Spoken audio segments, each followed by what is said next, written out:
Rwanda ubu ni igihugu gifite gahunda zihamye zigamije iterambere rusange. Ubutabera no kunga Abanyarwanda bimaze kugerwaho nyuma y'imyaka 17 habaye jenoside yakorewe Abatutsi mu mwaka w'1994. Kuba mu Rwanda hari amahoro n'umutekano usesuye, niyo mpamvu leta y'u Rwanda ikomeje gushishikariza Abanyarwanda bakiri impunzi mu bindi bihugu gutahuka ku bushake, kuko nta mpamvu yuko umunyarwanda yakomeza kuba yitwa impunzi we n'abamukomokaho. Guverinoma y'u Rwanda n'ishami ry'umuryango w'abibumbye ryita ku mpunzi biyemeje gukorera hamwe kugira ngo aho ikurwaho ry'ubuhunzi rusange ku Banyarwanda. Itangizwa ry'iki cyemezo ni ku itariki ya 31 Ukuboza 2011, maze gitangire gushyirwa mu bikorwa tariki ya 30 Kamena 2012. Ubuhunzi rusange ibyo bireba Abanyarwanda benshi bari hanze ahangaha, no kuvuga yuko bigeze guhunga mu gihiriri cyane cyane mu 1994 igihe cya jenoside, ndetse na nyuma yaho hari abandi bagiye bahunga. Ariko icyo gihe bajya hanze mu bihugu ari bidukikije cyangwa se iby'ahandi, bagiye bakirwa kubera ko gusa bari bahunze. Ibyo bihugu bikabona bahunze bafite ibibazo, ariko bitababajije ngo muhunzi iki buri muntu ku giti cye nk'uko bigenda ku buhunzi busanzwe. Akaba rero ari ubwo buhunzi rusange bwo kuvuga ngo barahunze, bahunze igihiriri. Ubu icyo gihe bemewe muri ibyo bihugu cyangwa se mu muryango mpuzamahanga bakurikije principe yitwa mu Kilatini ngo ni prima facie, kureba gusa uwo muntu arahunze baramwakiriye. Ariko abenshi bari bahunze intambara yo muri 1994 yari hari. Ubu rero iyo ntambara umutekano muke nta bigihari, igihugu kiratera imbere, Abanyarwanda bose bafite uburenganzira busesuye. Umuryango mpuzamahanga ukaba warabisuzumye, n'u Rwanda bigasanga ubwo buhunzi rusange bwari bukwiye kuvaho, n'ubwo buhunzi rusange buzavaho icyo gihe. Impunzi zikiri hanze zirakangurwa gutaha ku bushake. Imiryango irakinguye kandi bagenzi babo bahageze imbere baratanga ubuhamya. Nkanjye wabashije kugera mu Rwanda nkerebera ukuri uko guteye, ninjye wabihamya, kuko nkigera ku kibuga cy'indege abantu batwakiriye neza ku buryo ntakekaga n'abakozi ba polisi y'u Rwanda. Batwakiriye neza ku buryo ukuntu bavugaga ngo bagucisha aha n'aha, ibyo ntaho twabibonye. Batwakiriye nk'abavandimwe, ubona rwose bafite urugwiro, bafite n'ubwuzu, mbese n'impuhwe zo kutwakira. Aho tugereye mu ngo iwacu nta kibazo twahuye nacyo, haba abaturanyi, haba abavandimwe n'inshuti, kugeza ubu ngubu twakiriwe neza cyane ku buryo bitandukanye n'ibyo babwiraga abandi. Mukangoboka Bernadette ni umuforomokazi, akomoka mu karere ka Rusizi. Amaze iminsi mike atahutse, ubu yasubijwe ku murimo. Tugeze ino batwakiriye neza nk'uko bisanzwe, nyine nk'uko nababwiye ko nta kibazo kirimo, ndetse ngewe nabashije kongera gusubira mu mirimo yanjye yo kuvura. Nari nagiye n'ubundi mvura, nakoreraga muri Médecins Sans Frontières i Butare aho duhungiye. Nyuma yaho, nyuma y'intambara nko mu kwezi kumwe, nakoze kuri Centre de Santé yo ku Nkombo. Mpavuye nibwo niho navuye mpunga. Aho ngarukiye ahangaha rero mu Rwanda baranyakiriye, abasanzwe banzi ndetse ko nari narize narangije, bahita bampa akazi kuri Centre de Santé y'iwacu, uko bari bananzi banamenyereye naho nakoze stage. Nguvuga ngo ubuzima bwo nta kibazo bwarakomeje. Iyo umuntu akigera mu Rwanda akenshi ahagera nta mikoro afite, kuko amaze imyaka myinshi atari mu gihugu. Icyo gihe Minisiteri ishinzwe gucyura impunzi ifite uburyo imufashamo bw'ibanze kugira ngo abashe kwibeshaho mu gihe agishakisha icyo gukora. Hashyizweho gahunda yihariye yo gufasha abatishoboye kurusha abandi. Iyi nka nayo no kubadufashije, umuryango wadufashije, baratubwira bati kubera ko muri ho ifumbire kugira ngo muzayibone abana batazarwara bwaki, tubahaye inka kugira ngo ibazamure, muzabona ifumbire ko gushira mu mirima yanyu, n'abana babona amata. Nuko iyo nka yabonetse, ayimpaye nk'umuntu uhungutse. nitabaje ubuyobozi bunsubiza ibyanjye burananyubakira bunkura muri nyakatsi narindimo. Kwigisha imyuga inyuranye yo kubafasha kwihangira imirimo. Mu Rwanda hano nasanze hari iterambere kera ritabagaho, haraboneka imishinga abana bakabarihirira bakiga, mbega natwe barimo kutwigisha n'imashini, mbega ndabona ari byiza. Goreti atuye Batsinda ku Kagugu. Uwihangiye umurimo kandi biragenda. Na cyane ko mu Rwanda ari igihugu kirimo imyuga myinshi. Genda nka benshi bari banze ku izina rya muganga. Ntabwo nari muganga dogiteri, nari umwinfirmiere. Ariko kubera ko hari nivo bafatiragaho nari umuhaturuwa, ariko kubera ko u Rwanda rushaka ko abantu bagendera ku bumenyi, abade nibo bafataga, sinabona uko mitanya gukomeza. Ngiye kubera ko mu Rwanda hari uburyo bwinshi bw'imishinga cyangwa se bw'ubukorikori umuntu akora, nahisemo kwihitiramo umwuga wo gutunganya imisatsi y'abadamu. Ndasuka ngenda mitangira buhoro buhoro, ariko ngeze ku rwego rwo hejuru. N'ubu amasaha tuvugana umukiro umwe yarangiye, mu masaha ari imbere ntegereje n'undi. Ufite umurimo wisumbuye nawe atangira kwirwanaho mu gihe kitarengeranye. Safari ubu yatangije ivuriro rye bwite. Aratugezaho uburyo yatahutse nuko yakiriwe akigera mu Rwanda. Twakiriwe na polisi, twakirwa n'abakozi ba HCR, twakirwa ndetse n'abakozi ba Midemar, Minisiteri ishinzwe gucyura impunzi. Abakozi batwakiriye neza ku buryo bugaragara, ku buryo na nyuma yaho ari nabo bagiye batuyobora aho ubona tutasobanukiwe, bakatuyobora naho tugize ikibazo bakagerageza kukidufashamo, cyane cyane ibijyanye n'ibyo by'abanyeshuri n'andi bibazo byerekeranye n'ibyangombwa kugira ngo mbibone. Ibyo byose mbikesha Minisiteri ishinzwe gucyura impunzi. Ikindi kandi bagira uburenganzira bwose bw'Abanyarwanda, harimo gusubizwa imitungo yabo yasigaye mu gihugu mbere yo guhunga, guhabwa ibyangombwa, gusubiza abana mu ishuri. Gahunda y'igihugu kandi iteganya ko abana bigira ku buntu kuva mu mashuri abanza kugera ku cyiciro cya mbere cyayisumbuye ariyo troncome. Iyo gahunda niyo yiswe Nine Basic Education. Hari kandi ibigo 60 bigamije kwigisha abana batabashije kurangiza amashuri cyangwa se bayacikije. Dushimishije cyane kuko abana mu by'ukuri wabonaga aho twari turi bigaga mu ndimi zitandukanye, ugasanga rimwe niba muri aka gace bize mu Kirumi, wenda mu Giswahili, mu Gifaransa, ejo twajya mu Baruba bakiga mu Kiruba, ugasanga ko mu bwenge bwabo hazazamo ibintu bidahuye. Ariko twageze mu Rwanda abana bariga, na cyane ko twe twahageze abana bafite uburenganzira bwo kwiga batariha. Abatahutse baraza bakakirwa n'ubuyobozi, bagasubizwa mu byabo, bagasubizwa ibyabo. Ari abana bigaga bakajya mu mashuri, ari abafite ibibazo by'ubumuga, ari abarwayi bakavuzwa cyangwa bakinjizwa muri za gahunda za mituweli kwisungana mu buvuzi, kimwe n'abandi banyarwanda bose, ndetse n'abatahuka bose binjizwa muri za gahunda zose z'igihugu ari ziterambere, ndetse n'izo ngizo zirebana no kwisungana mu buvuzi. Mu Rwanda dukoresha icyo bita mituweli de santé, wenda tubisezengwe mu Kinyarwanda ni uburyo bworoheye umuntu mu kwisungana mu kwivuza. Umuntu abasha gutanga inote y'igihumbi ukivuza umwaka wose. Mu buzima boroherezwa kubona mituweli de santé ariyo bwisungane mu kwivuza. Ikindi kandi barasurwa kugira ngo barebe niba hari ibibazo bahuye nabyo babafashe kubikemura. Tugakorana n'abantu bahungutse, tugakorana n'abandi bakene basanzwe mu kubasubiza mu buzima busanzwe.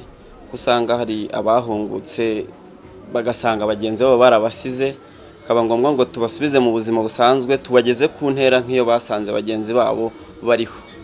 Harimo abo twigisha kubaza, abo twigisha gusudira, harimo abo twigisha ibijyanye na salo, bwo gusuka imisatsi, kuyisokoza, inzara n'ibiki.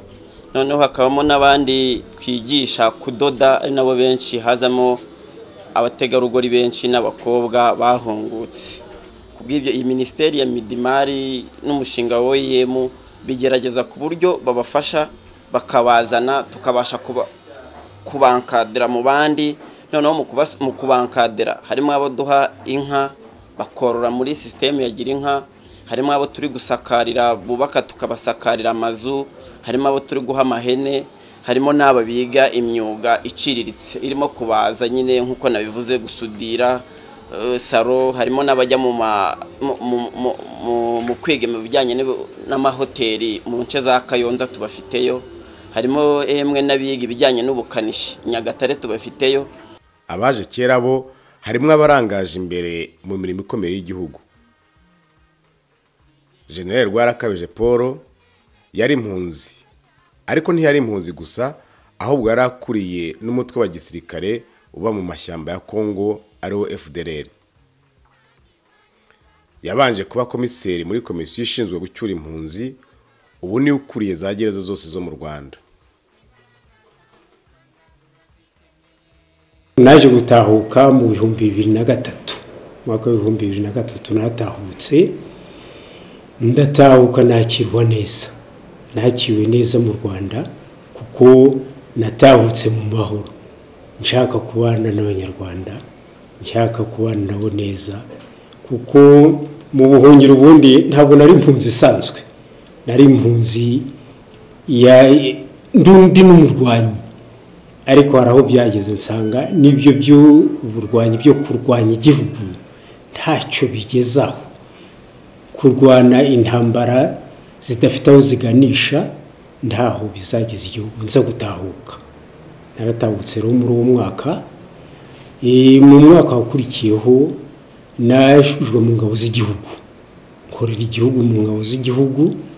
Mu mwaka wa 2005 nabaye igihugu cyangize komiseri muri komisiyo gusezera abasirikare no kubasubiza mu buzima busanzwe, anariwo murimo nakoze kuva icyo gihe kugera mu kwezi kwa 7 k'uyu mwaka mu 2011. Rwarakabije ataha, akarere yari arimo twari kandi ko twari turimo, ariko ataha bavuga ko ngo ashobora kuba ngo yaratashye ngo ku buryo budasobanutse. Noneho ahagereye bavuze ko ariho ndetse bamushubije no mu mirimo ye ya gisirikare, abandi bakavuga ngo kubeshya ngo ntayarimo. Ariko nyuma yaho dukomeje kuryana n'amakuru dusanga kuko ni inkuru y'impamo, kuko baravuga ngo agerino bakamufata amajwi bakamwica. Ariko none twashyira mu gaciro tuvuga se umuntu yaravuze kwezi gushize, amezi 2 arashize arongera aravuze, umwaka urashize arongera aravuze. Ubu ko uwo muntu ni ijwi rivuga cyangwa no umuntu koko? Mbese abantu bose batashye bavuga ngo barapfuye, tugenda tubonana barahari. Ntuza Rwarakabije bavuga ngo yarapfuye, Rwarakabije isaha ku isaha tuba turi kumwe.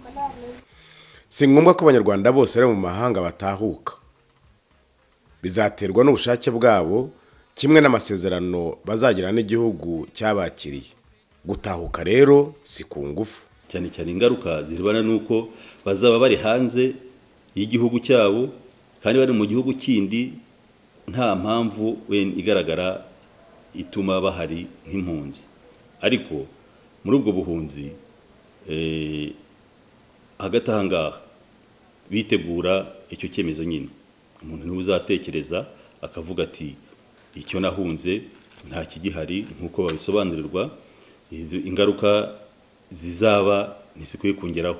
Bivuga rero yuko izo ngaruka cyane cyane zirebana nuko igihugu barimo kisaba kibabwira kiti ntabwo mugifite impamvu zo kuba mu gihugu cyacu, musubire mu gihugu cyanyu cyangwa se mujye ahandi. Ntabwo zaba gifite uburenganzira kuri wa muryango mpuzamahanga ushinzwe kurebera impunzi z'uko uwo muryango ukomeza kubareberera, ukomeza kubacumbikira, ukomeza kubagaburira, ukomeza kuriha amashuri y'abana babo. Ikindi nuko no gukomeza gutembera mu bindi bihugu ntabwo bazabishobora kubera ko bagomba kuba bafite impapuro zerekana yuko bari muri icyo gihugu mu buryo bwemewe n'amategeko. Kandi aho uko bari ubu ngubu abenshi nta impapuro bafite, n'abazifite wenda zaba ari izo HCR yabahaye z'ubuhunzi, abo ngabo birumvikana, ariko abandi ntazo bafite. Abatashye ariko barakangurira abandi kubigana. Abantu nasize hanze ndabashishikariza gutaha, kuko ubuzima ngezemo ubu ngubu kugira ngo bazagereho bizabahenda. Ahubwo ikiza ndabona bava mu ishyamba bakareka kumva ibyo bababwira ariko ari ukubeshya.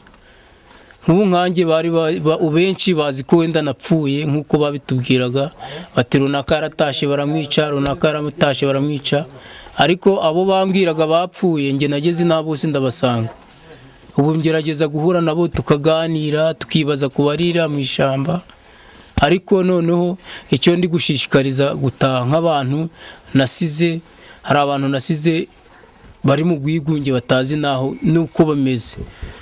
Nkurikije uko nasanze mu Rwanda ari amahoro, numva abacu cyangwa se abo twabanye bakiri hanze bataha, kuko ya makuru bavuga ngo amakamyo yageze ku Rusizi ngo arahindukira ngo akamena abantu muri Rusizi ngo bagapfa, cyangwa se ngo babafata amajwi bamaze ngo bakabica, ubundi bakabafata amajwi barayavugira ku maradiyo.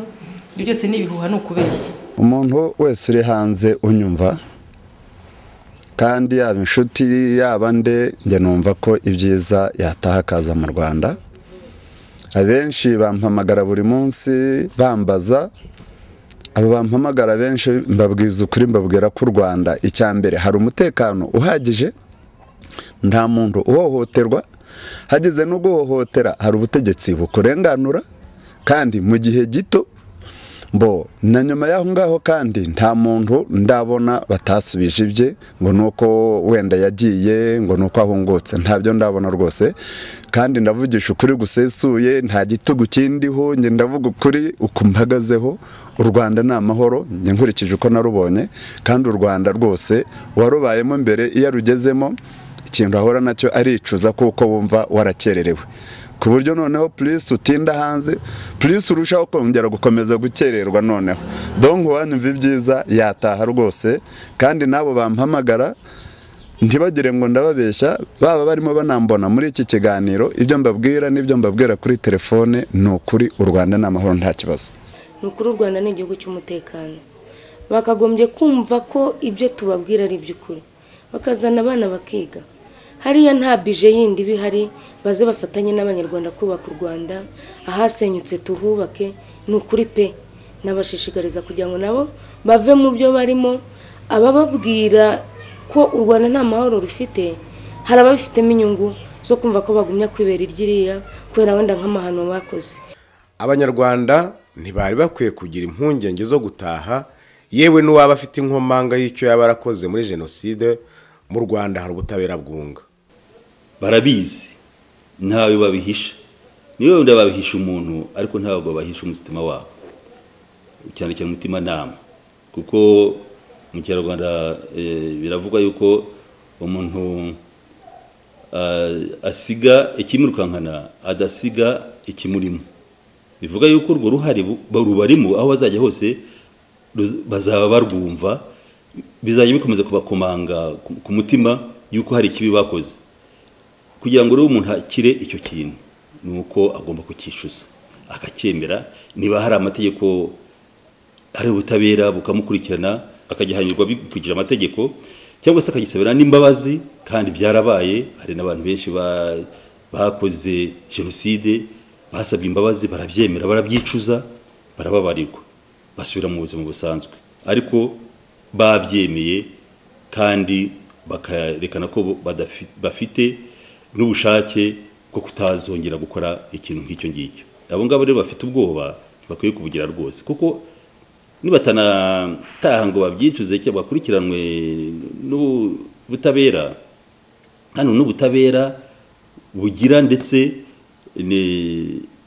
sinavuga ngo buhana gusa, bugira n'imbabazi. Ibyo bintu bizabakurikirana, abari bo bazaba bigira nabi kandi bashobora gutaha bakakurikiranwa n'amategeko, bakabisabira imbabazi, bagasubira mu buzima busanzwe nk'uko byabaye ku bandi. Umunyarwanda ukitwa impunzi yakagombye kwitegura ku buryo tariki ya 31 Ukuboza uyu mwaka iryo zina azaba atakiryitwa, kandi n'abanyarwanda bari mu gihugu imbere barasabwa kwitegura kwakira neza nk'uko bisanzwe bene wabo bazaza batahutse.